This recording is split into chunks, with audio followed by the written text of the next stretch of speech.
आप उत्तराखंड के चमोली जिले की ये तस्वीर देखिए, जिसमें 10 अगस्त को अचानक आई फ्लैश फ्लड के बाद पूरा की पूरा एक पुल कुछ ही सेकंड में पानी में बह गया।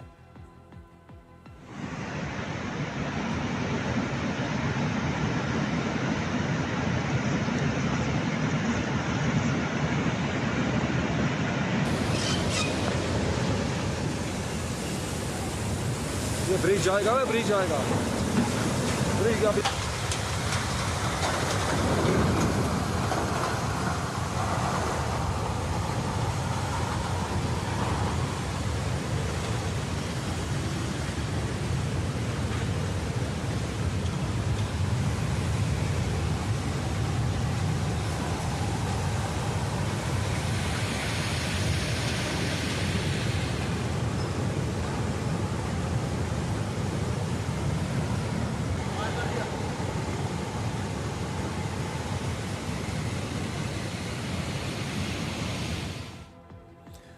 चमोली में भारी बारिश के बाद बेहद कम समय में बहुत ज्यादा पानी और मलबा पहाड़ से नीचे की तरफ बहकर आया और यह पानी लगभग 35 फीट लंबे इस पुल को किसी खिलौने की तरह अपने साथ बहाकर ले गया। इस दुर्घटना में एक व्यक्ति और एक गाड़ी भी बह गए। इस पुल को बॉर्डर रोड्स ऑर्गेनाइजेशन ने लगभग 17 टन स्टील से तैयार किया था, लेकिन पहाड़ों के नीचे आया पानी और मलबा इतना शक्तिशाली था कि उसने कितनी आसानी से इस कई टन के पुल को उखाड़ दिया। यह इलाका भारत और चीन की सीमा के बेहद नज़दीक है, इसलिए यहाँ सड़क और पुल सिर्फ आम ट्रैफिक के लिए नहीं बल्कि रणनीतिक रूप से भी बहुत महत्वपूर्ण है। इस पुल के बह जाने से जोशीमठ और बॉर्डर के कई इलाकों सहित 12 गांवों का संपर्क टूट गया है और पिछले साल भी इसी जगह का पुल तेज बहाव में बह गया था। इसके बाद यहां दोबारा से नया पुल बनाया गया था, लेकिन इस बार भी ये नया पुल बह गया। पहाड़ों में जब पानी के साथ मलबा और तेज बहाव आता है तो कुछ सेकंडों में ही सिर्फ एक पुल नहीं टूटता बल्कि पूरे इलाके की कनेक्टिविटी टूट जाती है, जैसा कि आज आप यहां देख रहे हैं। उत्तराखंड में पिछले 2 दिनों से लगातार बारिश हो रही है। देहरादून, हरिद्वार और नैनीताल सहित 12 जिलों में अगले 24 घंटे में फ्लैश फ्लड आने का खतरा है। चमोली में बहुत ज्यादा बारिश के कारण अलकनंदा नदी का जल स्तर बढ़ गया है, इसलिए सरकार ने लोगों और पर्यटकों को नदी और नालों से दूर रहने के लिए कहा है।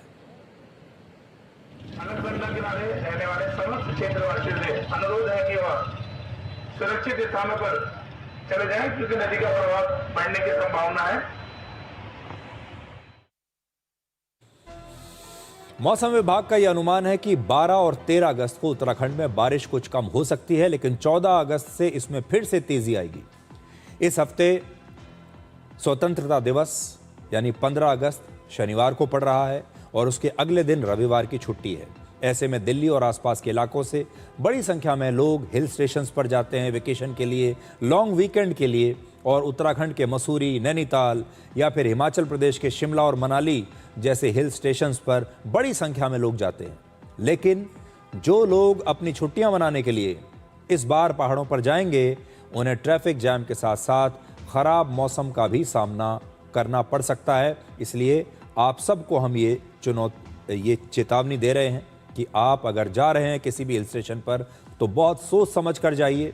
पहले मौसम के सारे अपडेट्स लेकर जाइए, चेक करके जाइए कि वहाँ लोकल मौसम क्या है, ट्रैफिक की स्थिति क्या है।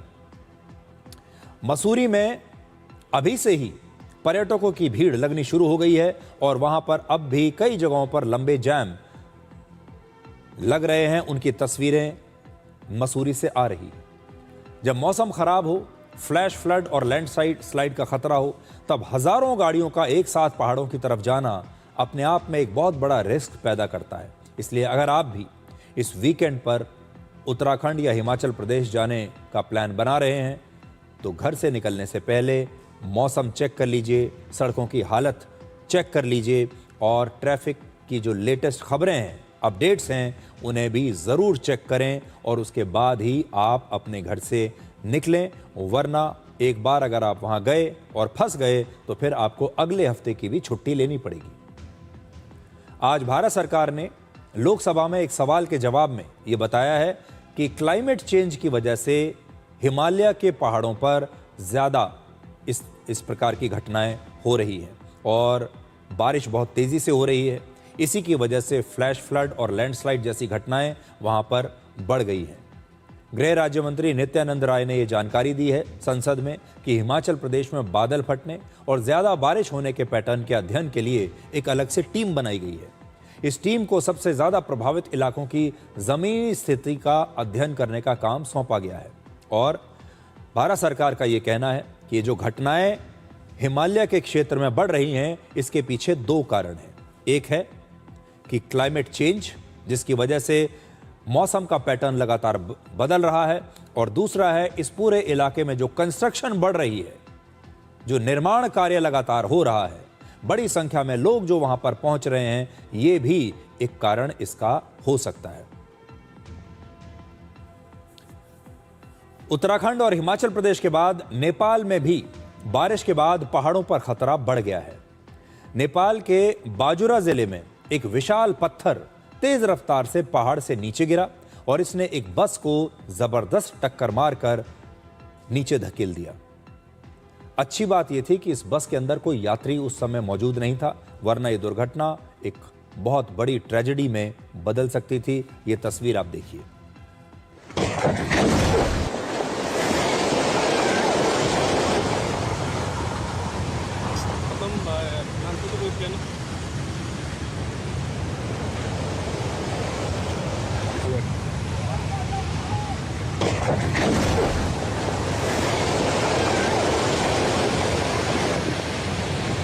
खत्म यार, मान्छे त कोही थिएन।